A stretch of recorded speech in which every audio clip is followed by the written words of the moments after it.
이 거짓말쟁이야. 우리 아들 인생 망치려고 작정했어? 정욱의 손이 수진의 뺨을 세게 내리쳤습니다. 찰싹하는 소리가 거실에 울려 퍼졌죠. 제발, 어머니. 수진이 간신히 말을 꺼내려던 순간 정욱이 수진의 머리채를 잡고 흔들어댔습니다. 제발은 무슨 제발이야. 너 같은 못된 년이 우리 집 며느리 자격이 있다고 생각해? 수진은 비틀거리며 넘어질 뻔했고 눈물이 쏟아져 내렸습니다. 시청하시는 모든 분들 사랑합니다. 수지는 병원 복도 의자에 앉아 떨리는 손으로 진단서를 움켜쥐고 있었습니다. 하얀 종이 위에 적힌 차가운 의학 용어들이 눈앞에서 흐릿하게 번져갔죠. 원발성 불임증이라는 단어가 마치 모처럼 가슴 깊숙이 박혀 들어왔습니다. 괜찮으시죠? 간호사가 걱정스러운 눈빛으로 물었지만 수지는 고개만 끄덕일 뿐이었습니다. 괜찮을 리가 없었죠. 결혼 3년째 시댁에서 매일같이 아이는 언제 가질 거냐며 재촉해대던 그 모든 압박이 이제 하나의 의학적 사실로 정리된 것입니다. 집으로 돌아가는 지하철 안에서 수진의 마음은 무너져 내렸습니다. 시어머니 정욱의 날카로운 시선이 떠올랐죠. 아직도 소식이 없냐? 혹시 몸에 이상이라도 있는 거 아니야? 매번 만날 때마다 던지던 그 말들이 이제는 현실이 되어버렸습니다. 남편 민호에게 어떻게 이 이야기를 꺼내야 할지 막막했죠. 결혼 전 건강검진에서는 아무 이상이 없다고 했는데 정작 아이를 가지려고 노력해도 소용이 없었습니다. 병원을 전전하며 검사를 받은 결과가 바로 이 진단서였죠. 아파트 현관문을 열고 들어서니 민호가 거실 소파에 앉아 스마트폰을 들여다보고 있었습니다. 평소처럼 회사 일로 바쁜 하루를 보낸 모습이었죠. 왔어? 민호는 고개도 들지 않은 채 무심하게 인사했습니다. 수지는 가방을 내려놓고 조심스럽게 입을 열었습니다. 여보, 병원에서 검사 결과가 나왔는데요. 그제야 민호가 고개를 들었습니다. 순간 기대에 찬 눈빛이 스쳤죠. 드디어 임신인 거야? 수지는 천천히 고개를 저었습니다. 아니에요. 그게 아니라 목소리가 떨렸습니다. 제가 아이를 가질 수 없다고 합니다. 민호의 표정이 순식간에 굳어졌습니다. 스마트폰을 탁자 위에 내려놓더니 벌떡 일어섰죠. 거실 분위기가 급격히 차가워졌습니다. 뭐라고? 민호의 목소리가 낮게 깔렸습니다. 그게 무슨 소리야? 수지는 떨리는 손으로 진단서를 내밀었습니다. 의사 선생님이 원발성 불임이라고 하시는데 치료가 거의 불가능하다고. 민호는 진단서를 받아들더니 빠르게 훑어본 후 바닥에 던져버렸습니다. 종이가 바스락거리며 수진의 발 앞에 떨어졌죠. 이게 뭐야? 결혼할 때 왜 미리 말 안 했어? 민호의 목소리가 점점 높아졌습니다. 3년 동안 나를 속인 거야? 저도 몰랐어요. 정말 몰랐다고요. 수진의 눈에서 눈물이 흘러내렸습니다. 결혼 전 검사에서는 이상이 없다고 했는데 민호는 거실을 오가며 머리를 쥐어뜯었습니다. 아버지가 뭐라고 하실지, 어머니한테는 또 어떻게 설명하라고. 그는 갑자기 수진을 향해 돌아섰습니다. 너 때문에 우리 집안이 망신당할 거야. 수진은 무릎이 꺾이는 것 같았습니다. 사랑하는 남편의 입에서 나오는 말들이 칼날처럼 베어 들어왔죠. 미안해요. 정말 미안해요. 수지는 고개를 떨구며 중얼거렸지만 민호는 이미 현관문을 향해 걸어가고 있었습니다. 오늘은 밖에서 잘게. 얼굴 보기 싫어. 문이 쾅 닫히는 소리와 함께 수지는 혼자 남겨졌습니다. 다음 날 아침 수지는 부엌에서 아침 준비를 하고 있었습니다. 밤새 잠 못 이룬 얼굴이 거울에 비친 자신조차 낯설어 보였죠. 민호는 새벽에 들어와 씻지도 않고 방에서 나오지 않고 있었습니다. 술 냄새가 복도까지 풍겨왔죠. 핸드폰 진동 소리가 울렸습니다. 시어머니 정욱에게서 온 카카오톡 메시지였죠. 수진아, 오늘 점심에 집으로 와. 할 이야기가 있어. 수진의 가슴이 철렁 내려앉았습니다. 민호가 벌써 어머니에게 말한 것 같았죠. 떨리는 손으로 답장을 보냈습니다. 네, 어머니. 알겠습니다. 점심시간이 되어 시댁에 도착하니 시어머니 정욱과 시아버지 그리고 민호는 벌써 와서 거실에 앉아 있었습니다. 평소와는 다른 무거운 분위기였죠. 정욱의 표정이 특히 차가워 보였습니다. 앉아. 정욱의 목소리가 평소보다 훨씬 차갑게 들렸습니다. 수지는 조심스럽게 소파 끝자리에 앉았습니다. 정욱은 수진을 한참 노려보더니 천천히 입을 열었습니다. 민호한테 들었어. 아이를 못 낳는다면서? 정욱의 눈빛에 분노가 가득했습니다. 네, 죄송합니다. 수지는 고개를 숙였습니다. 죄송하긴 뭘 죄송해. 결혼 전에 미리 알려줬어야지. 정욱의 목소리가 점점 날카로워졌습니다. 우리가 며느리를 뭘로 봤다고 생각해? 그냥 손님으로 모신 줄 알아? 시아버지도 불편한 표정으로 고개를 저었습니다. 결혼이라는 게 개인의 문제가 아니야. 가문의 대를 이어야 하는 건데. 민호는 팔짱을 끼고 수진을 째려보고 있었습니다. 아버지, 어머니, 정말 죄송합니다. 제가 미리 확인하지 못했습니다. 확인이 문제가 아니야. 정욱이 벌떡 일어섰습니다. 이런 중요한 걸 숨기고 결혼했다는 게 말이 되냐고. 수지는 눈물을 참으며 말했습니다. 정말 몰랐어요. 저도 아이를 간절히 원했는데. 원하기만 하면 뭐해. 실제로 낳을 수 없으면 소용없잖아. 정욱의 목소리가 거실에 울려 퍼졌습니다. 내가 우리 민호를 속인 거야. 어머니, 제가 정말. 수진이 변명하려던 순간이었습니다. 정욱이 갑자기 수진의 뺨을 세게 때렸습니다. 찰싹하는 소리가 거실 전체에 울려 퍼졌죠. 이 거짓말쟁이야. 우리 아들 인생 망치려고 작정했어? 정욱의 손이 다시 올라갔습니다. 수지는 뺨을 손으로 감싸며 충격에 휩싸였습니다. 민호는 아무 말도 하지 않고 있었죠. 오히려 팔짱을 낀 채 수진을 노려보고 있었습니다. 어머니, 제발 말로. 수진이 간신히 말을 꺼내려던 순간 정욱이 수진의 머리채를 잡고 흔들었습니다. 제발은 무슨 제발이야. 너 같은 못된 년이 우리 집 며느리 자격이 있다고 생각해? 정욱은 수진을 흔들어대며 소리쳤습니다. 당장 짐 싸서 나가. 우리 민호 붙잡고 있지 말고.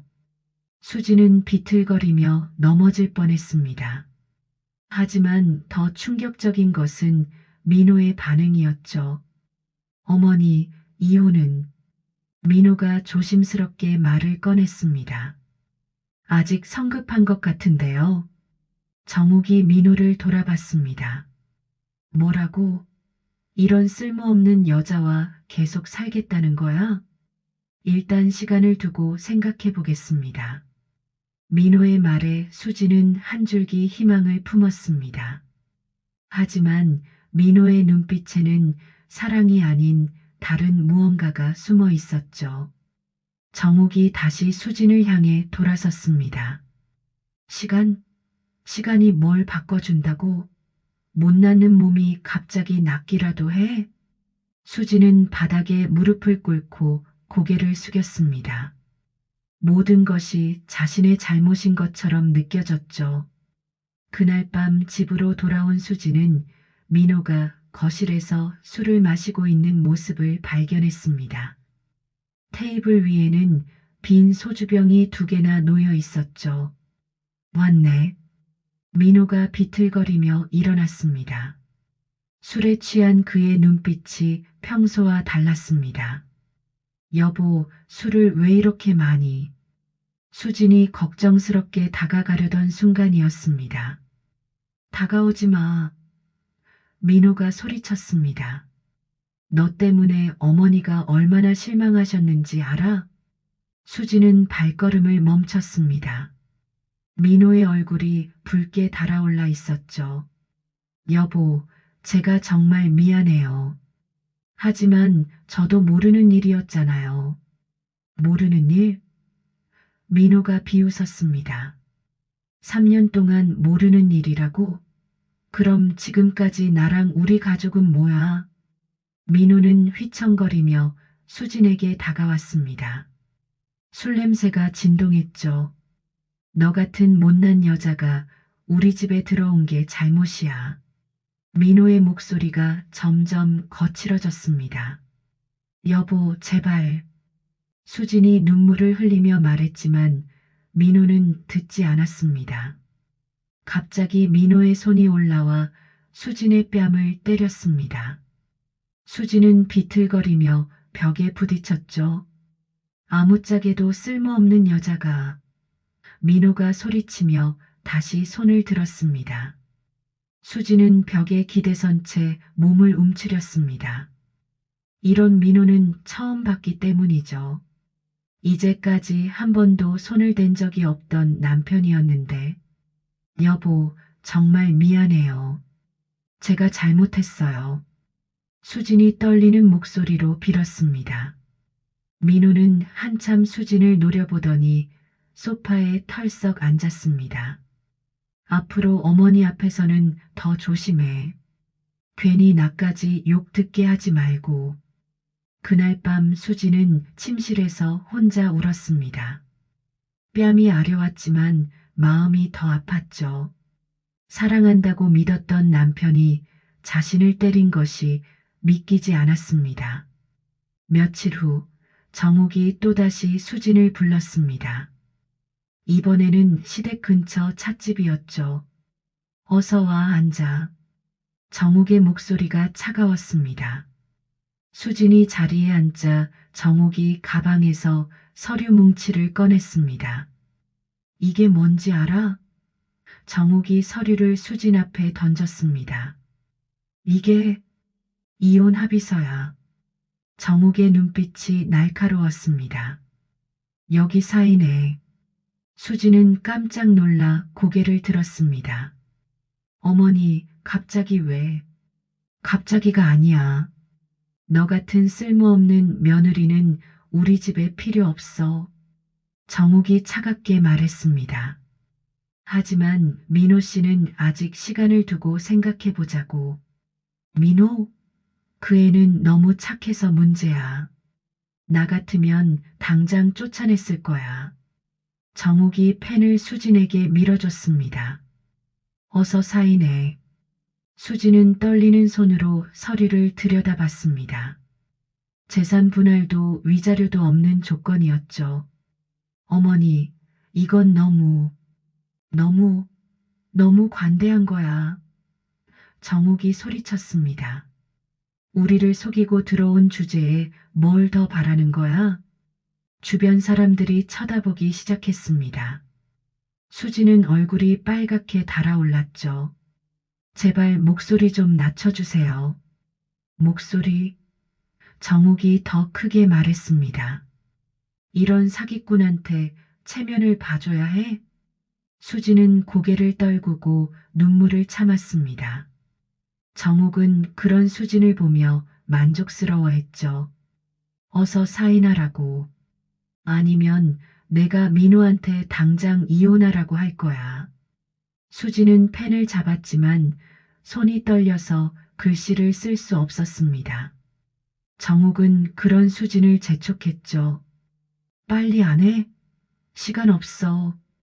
하지만 수지는 결국 펜을 내려놨습니다. 죄송하지만 민호 씨와 직접 이야기해 보고 싶어요. 정욱의 얼굴이 일그러졌습니다. 이 고집센 년이. 그날 밤 집에 돌아온 수지는 민호에게 시어머니가 건넨 이혼 동의서 이야기를 꺼냈습니다. 민호는 TV를 보며 듣고 있었죠. 어머니가 그러셨다고? 민호가 고개를 돌렸습니다. 네, 그런데 당신은 어떻게 생각해요? 수진이 조심스럽게 물었습니다. 민호는 잠시 생각하더니 입을 열었습니다.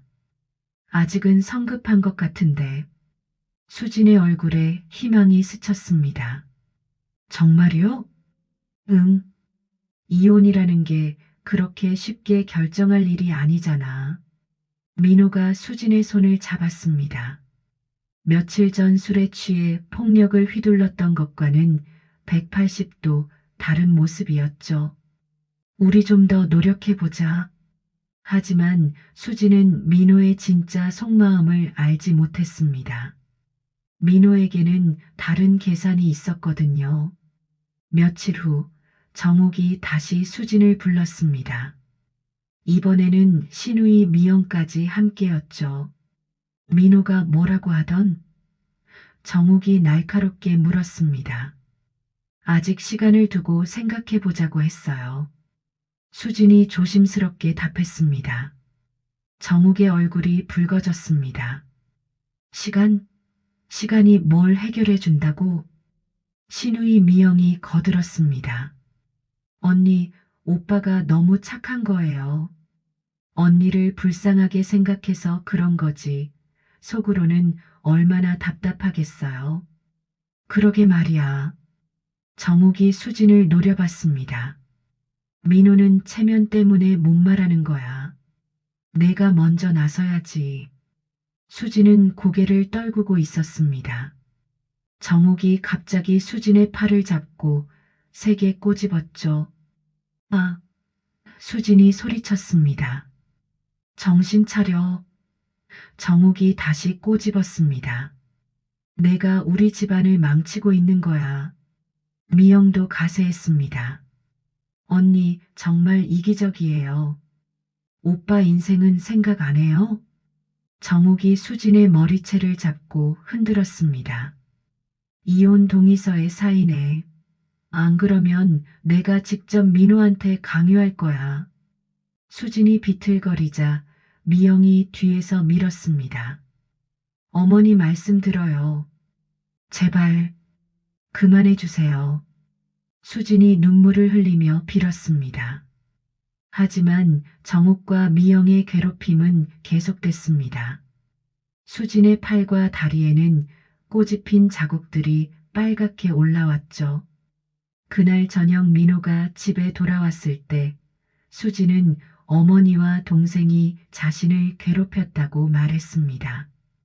여보, 어머니와 미영이가 저를 너무 심하게. 수진이 팔의 상처를 보여줬습니다. 민호는 잠시 상처를 들여다보더니 한숨을 쉬었습니다. 어머니도 너무 속상하셔서 그런 거야. 하지만 이건 너무해요. 때리고 꼬집고. 수진의 목소리가 떨렸습니다. 알았어. 내가 어머니한테 말해볼게. 민호가 무성의하게 대답했습니다. 하지만 며칠 후 같은 일이 반복됐습니다. 이번에는 정욱이 혼자 와서 수진을 더욱 심하게 괴롭혔죠. 이 빈대 같은 년아. 정욱이 수진의 뺨을 연달아 때렸습니다. 언제까지 우리 집에 붙어 있을 거야? 수진은 바닥에 무릎을 꿇고 빌었습니다. 어머니, 제발 용서해 주세요. 용서? 내가 잘못한 걸 어떻게 용서해? 정옥이 수진의 머리를 발로 찼습니다. 그날 밤 수진은 온몸이 아팠지만 민호에게 또다시 이야기했습니다. 여보, 이제 정말 견딜 수가 없어요. 수진이 울먹이며 말했습니다. 하지만 민호의 반응은 여전히 차가웠습니다. 수진아, 조금만 더 참아.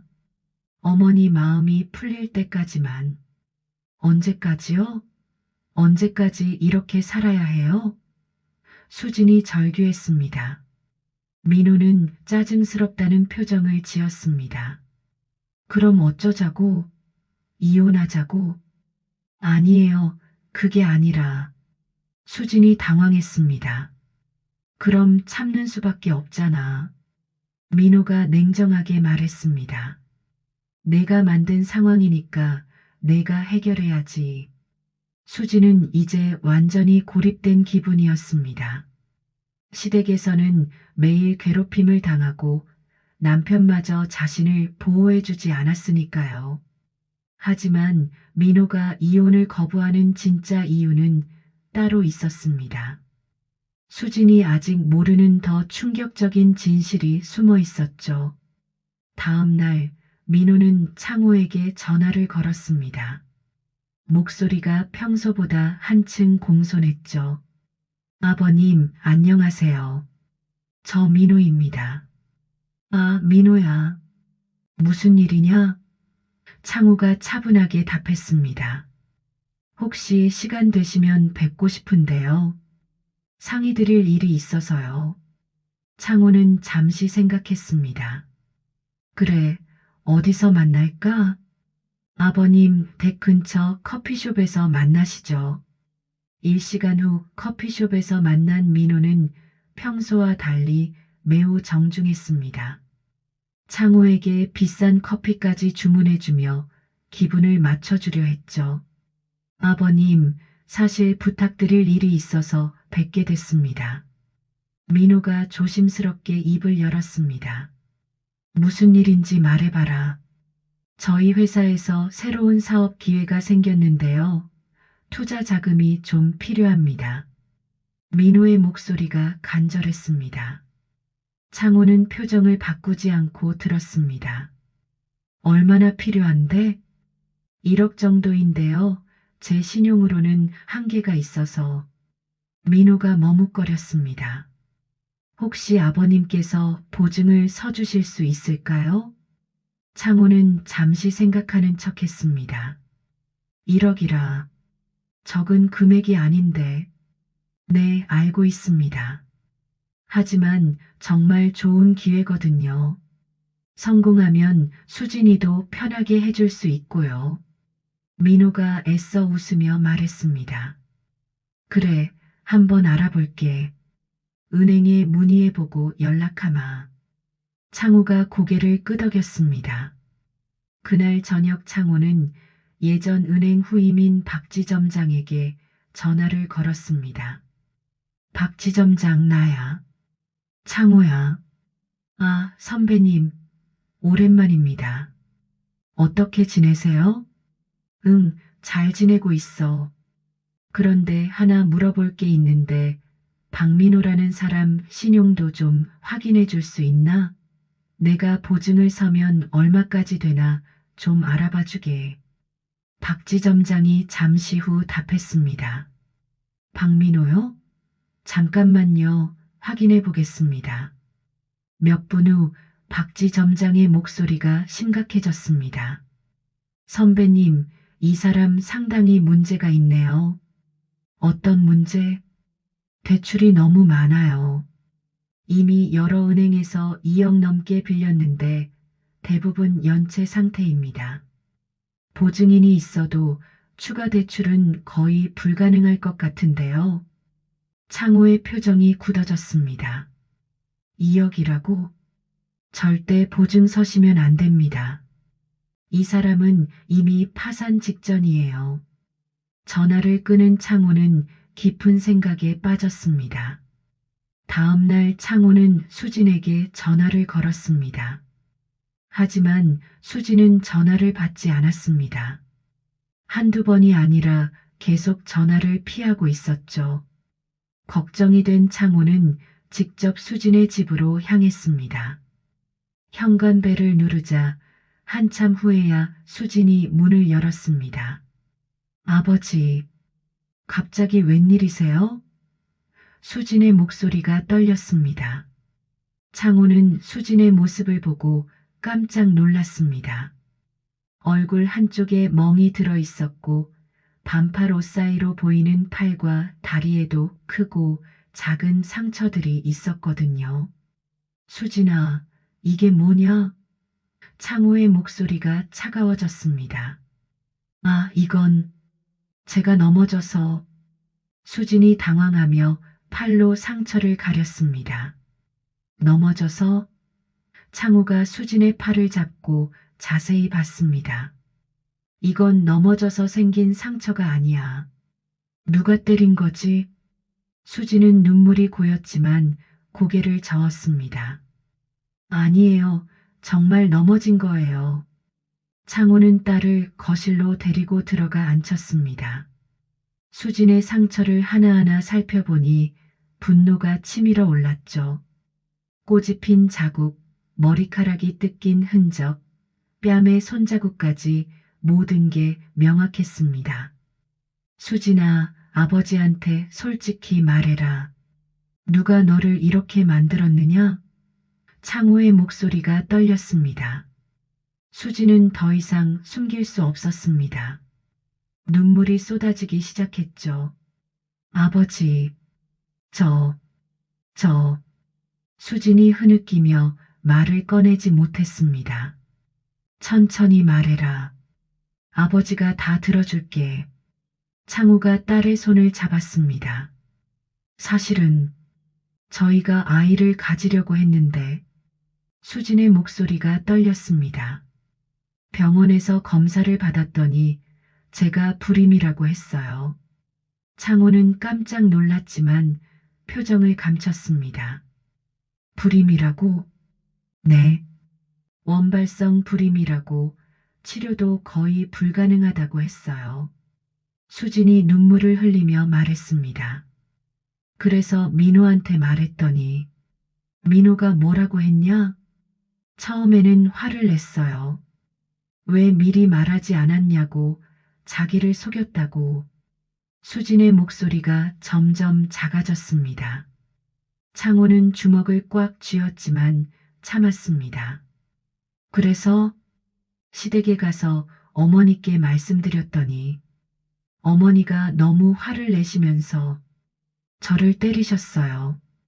시어머니가 때렸다고. 창호의 목소리가 낮아졌습니다. 네. 그날 이후로 거의 매일 오셔서 이혼하라고 사인하라고. 수진이 팔의 상처들을 보여줬습니다. 꼬집고 머리채 잡고 발로 차기도 하고. 창호는 딸의 상처를 하나하나 살펴봤습니다. 30년 넘게 은행에서 일하며 차분함을 유지해 왔지만 지금은 분노로 온몸이 떨렸습니다. 민호는 뭐 했냐? 자기 어머니가 내게 이러는데? 민호는 어머니 편만 들어요. 수진이 목이 메었습니다. 제가 얘기해도 어머니가 속상해서 그러는 거라고. 조금만 참으라고. 그 자식이. 창호가 주먹을 책상에 내려쳤습니다. 수진이 깜짝 놀라 고개를 들었습니다. 평생 화내는 모습을 본 적이 없던 아버지였거든요.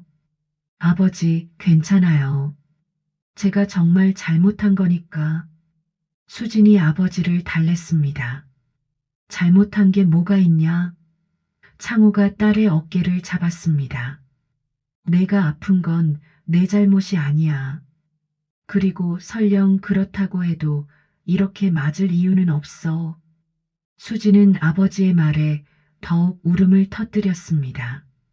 그동안 모든 게 자신의 잘못이라고 생각해왔거든요. 그런데 수진아, 민호가 나한테 대출 보증을 서달라고 했는데 집안 사정이 어려운 거냐? 창호가 조심스럽게 물었습니다. 수지는 고개를 들었습니다. 대출이요? 사업 자금이라고 하던데 너는 모르고 있었구나. 수진의 얼굴이 창백해졌습니다. 저는 처음 듣는 이야기예요. 민호가 사업을 한다는 말은 딸의 반응을 보며 확신했습니다. 민호가 나와 수진을 완전히 속이고 있었던 것이죠. 수진아, 아버지가 조사해 본 결과 민호는 이미 2억 넘는 빚이 있어. 2억이요? 수진이 믿을 수 없다는 표정을 지었습니다. 응. 그리고 지금 연체 상태라고 해. 창호가 딸의 손을 꽉 잡았습니다. 수진아, 민호가 너를 이용하고 있는 거야. 수진은 온 세상이 무너지는 것 같았습니다.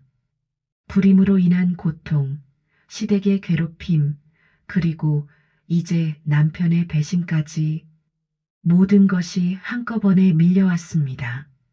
아버지, 저는 이제 어떻게 해야 해요? 수진이 아버지 품에 안겨 울었습니다. 창호는 딸을 꽉 안으며 다짐했습니다. 이제 더 이상 가만히 있을 수 없었습니다. 그날 밤 창호는 서재에 홀로 앉아 깊은 생각에 잠겼습니다. 딸의 상처투성이 모습이 머릿속에서 떠나지 않았죠. 평생 온화한 은행원으로 살아왔지만 지금은 다른 무언가가 그의 내면에서 꿈틀거리고 있었습니다. 창호는 오랫동안 열지 않았던 서재의 깊숙한 서랍을 열었습니다. 40년 전 특수부대 시절 사용했던 장비들이 먼지를 뒤집어 쓴 채 그대로 있었죠. 쌍안경, 소형 카메라, 녹음기, 그리고 각종 정보 수집 도구들이었습니다. 민호, 이 자식이 정확히 뭘 하고 있는지 알아봐야겠군. 창호의 눈빛이 예전과 달라졌습니다. 다음 날부터 창호는 민호에 대한 본격적인 조사에 들어갔습니다. 72세의 나이에도 불구하고 예전에 익힌 미행과 정보 수집 기술은 여전히 몸에 배어 있었죠. 첫 번째 미행에서 창호는 충격적인 장면을 목격했습니다. 민호가 회사 후배 여직원과 함께 모텔에 들어가는 모습이었습니다. 창호는 멀리서 망원 렌즈로 그 장면을 촬영했죠. 여자는 20대 후반의 예쁜 직원이었습니다. 민호보다 7-8살은 어려 보였죠. 창호는 두 사람이 모텔에서 나오는 모습까지 모두 기록했습니다. 이 개자식이 수진이를 이렇게 괴롭히면서 창호의 주먹이 떨렸습니다.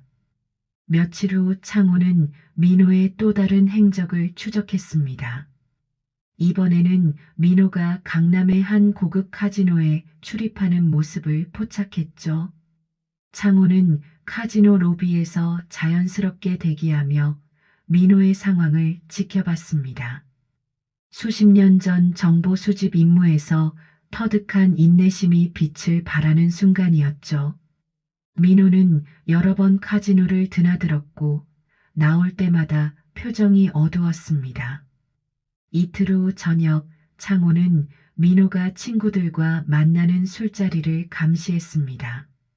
근처 테이블에 앉아 대화를 엿들었죠. 야, 민호야, 요즘 카지노에서 돈 좀 땄냐?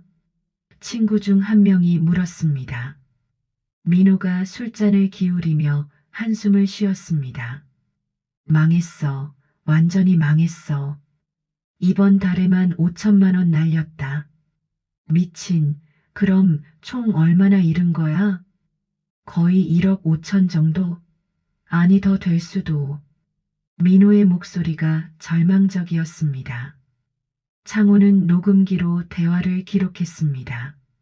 민호가 도박으로 1억 5천만 원을 날렸다는 충격적인 사실이었죠.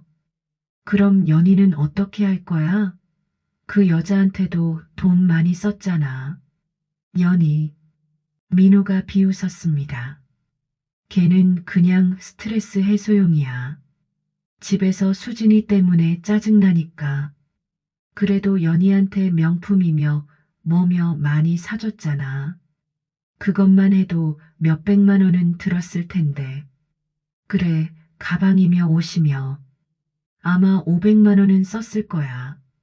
민호가 담담하게 말했습니다. 창호는 분노로 온몸이 떨렸습니다. 딸은 생활비도 제대로 못 받으면서 다른 여자에게는 수백만 원을 써주고 있었던 것이죠. 그런데 진짜 문제는 은행 빚이야.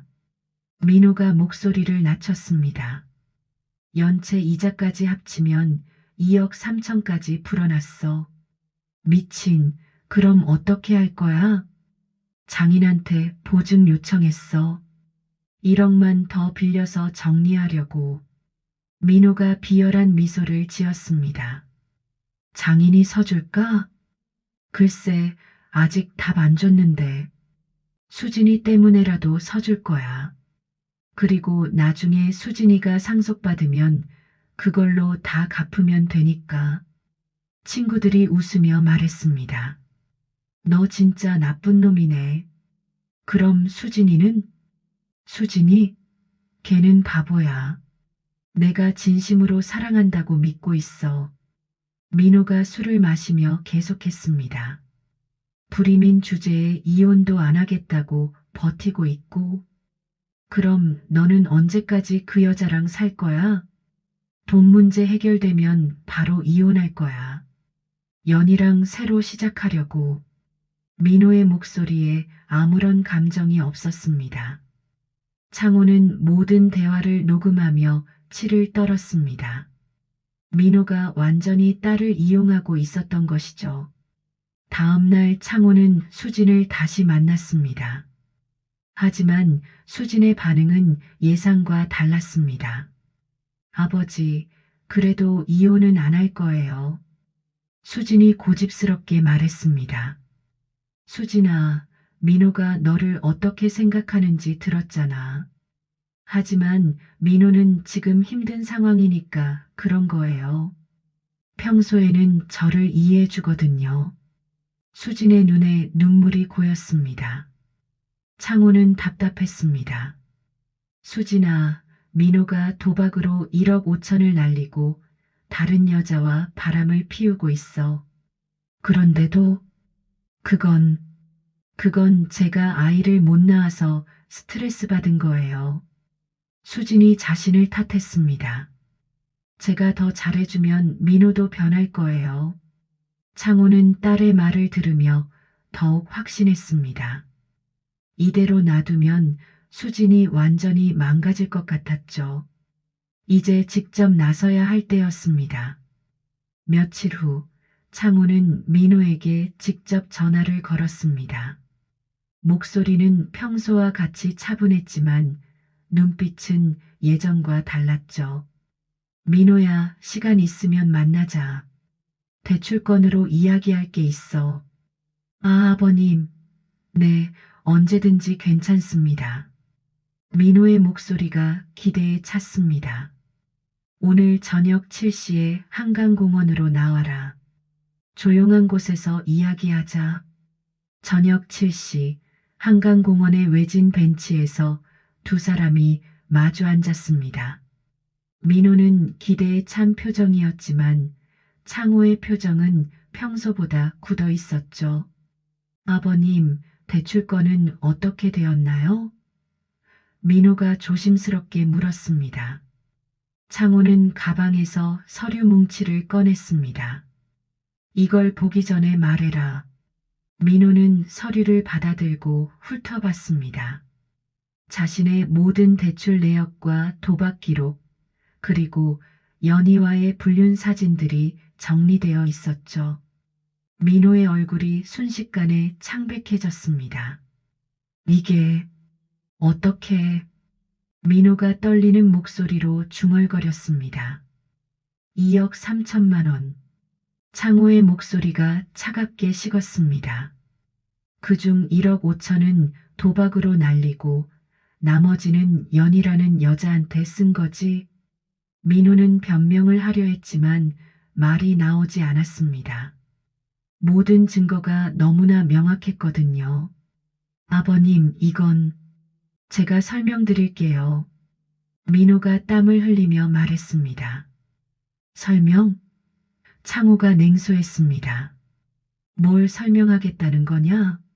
내 딸을 때리고 괴롭히면서 다른 여자와 바람 피운 것을. 민호는 뒤로 물러섰습니다. 창호의 눈빛이 평소와 완전히 달랐거든요. 아니면 내 서명을 위조해서 돈을 빌린 것을 설명하겠다는 거냐? 창호가 한 걸음 다가섰습니다. 아버님, 저는 정말. 민호가 벌벌 떨기 시작했습니다. 창호는 주머니에서 녹음기를 꺼냈습니다. 며칠 전 민호가 친구들과 나눈 대화가 흘러나왔죠. 수진이? 걔는 바보야. 내가 진심으로 사랑한다고 믿고 있어. 돈 문제 해결되면 바로 이혼할 거야. 민호의 얼굴이 하얗게 질렸습니다. 자신의 목소리가 녹음되어 있다는 걸 믿을 수 없었죠. 이제 이해했나? 창고가 녹음기를 끄며 말했습니다. 내가 누구와 놀고 있는지 말이야. 민호는 무릎이 떨렸습니다. 아버님, 저는 정말 뭐? 창호의 목소리에 위험한 기운이 섞였습니다. 내 딸을 이용해서 돈을 빼먹으려고 했던 게 정말이냐? 창호는 민호의 어깨를 꽉 잡았습니다. 72세의 노인이라고는 믿어지지 않을 정도로 강한 힘이었죠. 민호야, 내가 누군지 알고 있나? 창호의 목소리가 낮게 깔렸습니다. 네. 민호가 당황해서 물었습니다. 나는 40년 전 이 나라를 위해 목숨을 걸고 일했던 사람이야. 공식 기록에는 남아있지 않지만 적들을 제거하는 것이 내 일이었지. 창호의 눈빛이 얼음처럼 차가워졌습니다. 민호는 온몸이 떨렸습니다. 창호에게서 느껴지는 기운이 평범한 은행원의 것이 아니었거든요. 내 딸에게 손가락 하나 더 대면 내가 이 세상에서 흔적도 없이 사라질 거야. 창호가 민호의 목을 살짝 눌렀습니다. 내 딸이 내 부모에게 매일 맞으면서 제발이라고 빌었을 때는 듣지 않았지? 민호는 숨이 막혔습니다. 창호의 소나기 힘이 보통이 아니었죠. 지금부터 조건을 말하겠다. 창호가 민호를 놓아주며 말했습니다. 위자료로 집을 수진이에게 넘기고 내가 저질러온 모든 일을 실토해라. 도박, 불륜, 모든 걸 털어놓고 사과하면서 이혼하라는 거야. 민호는 목을 문지르며 거칠게 숨을 쉬었습니다. 하지만 그럼 제가 수진이한테 진실을 말하고 깨끗하게 이혼하든지 아니면 이 세상에서 조용히 사라지든지 선택해라. 창호의 목소리는 평온했지만 그 안에 담긴 살기는 실제적이었습니다. 민호의 얼굴이 창백해졌습니다. 아버님, 제발. 일주일 안에 결정해라. 창호가 벤치에서 일어나며 말했습니다. 그리고 민호야, 나는 항상 지켜보고 있을 거야. 그 말을 남기고 창호는 사라졌습니다. 민호는 혼자 남아 벤치에서 떨고 있었죠. 일주일 후 민호는 수진에게 이야기하자고 했습니다. 창호의 위협이 머릿속에서 떠나지 않았거든요. 그날 밤 창호에게서 느꼈던 살기는 진짜였습니다. 수진아, 할 말이 있어. 민호가 거실 소파에 앉으며 말했습니다. 수진은 조심스럽게 다가와 앉았습니다. 며칠 전부터 민호의 태도가 이상했거든요. 미안해, 수진아. 내가 너를 많이 속였어. 민호가 한참을 망설이다가 입을 열었습니다. 수진의 표정이 굳어졌습니다. 무슨 뜻이야? 사실 나 도박을 했어. 카지노에서 1억 5천만 원을 잃었고 연이라는 회사 후배랑 1년 넘게 만났어. 민호의 목소리가 떨렸습니다. 수지는 믿을 수 없다는 표정으로 민호를 바라봤습니다. 뭐라고? 그리고 처음에 너랑 결혼한 이유도 아버님의 재산 때문이었어. 은행 인맥도 필요했고 민호가 고개를 떨구며 진실을 털어놨습니다. 수진의 얼굴이 창백해졌습니다. 자신이 3년 동안 믿어왔던 모든 것이 거짓이었다는 사실이 믿기지 않았죠. 그럼 내가 불임이라고 했을 때도 솔직히 말하면 오히려 다행이라고 생각했어. 아이가 있으면 이혼하기 복잡해지니까. 민호의 말에 수지는 더 큰 충격을 받았습니다. 그래서 어머님이 날 때릴 때 말리지 않은 거네? 수진이 눈물을 흘리며 일어났습니다. 미안해. 정말 미안해. 민호가 반복해서 사과했지만 수진의 마음은 이미 차가워져 있었습니다. 집은 내게 줄게. 위자료라고 생각해. 그리고 이혼하자. 민호가 조심스럽게 말했습니다. 수지는 더 이상 말할 힘이 없었습니다. 바닥에 주저앉아 울기만 했죠. 다음 날 수지는 아버지에게 전화를 걸었습니다. 아버지, 민호가 모든 걸 털어놨어요. 수진의 목소리는 의외로 차분했습니다. 그래. 창호가 딸의 목소리에서 변화를 느꼈습니다. 네, 이제 정말 끝난 것 같아요. 아버지 말씀이 맞았어요. 수진이 한숨을 쉬었습니다. 창호는 안도의 한숨을 쉬었습니다. 수진아, 힘들었지? 네, 많이 힘들었어요. 하지만 이제 진실을 알게 되니까 오히려 속이 시원해요. 일주일 후 이혼 서류가 완료됐습니다. 민호는 약속대로 집을 수진에게 넘겨주고 조용히 사라졌습니다. 몇 달 후 수진은 새로운 직장을 구했습니다. 불임 때문에 좌절했던 마음도 점차 회복되고 있었죠. 창호는 딸이 조금씩 웃음을 되찾는 모습을 보며 안심했습니다. 수지는 아직도 자신이 어떤 방식으로 이혼을 하게 됐는지 모르는 모습에 조금 서운하긴 하지만 딸이 웃을 수 있어서 행복합니다. 비밀요원이었던 과거는 과거에도 현재에도 미래에도 아무도 모르길 바랄 뿐입니다. 아버지가 항상 지켜줄게, 수진아. 창호가 딸을 바라보며 속으로 다짐했습니다. 민호가 남긴 상처는 시간이 흐르면서 치유될 것입니다. 하지만 창호와 수진 사이의 끈끈한 부녀 관계는 더욱 깊어졌죠. 진정한 가족의 의미를 다시 한번 깨달은 소중한 시간이었습니다. 재미있었다면 박수 짝짝, 눈치 보지 말고 좋아요, 꼭 다음 편에서 또 만나요.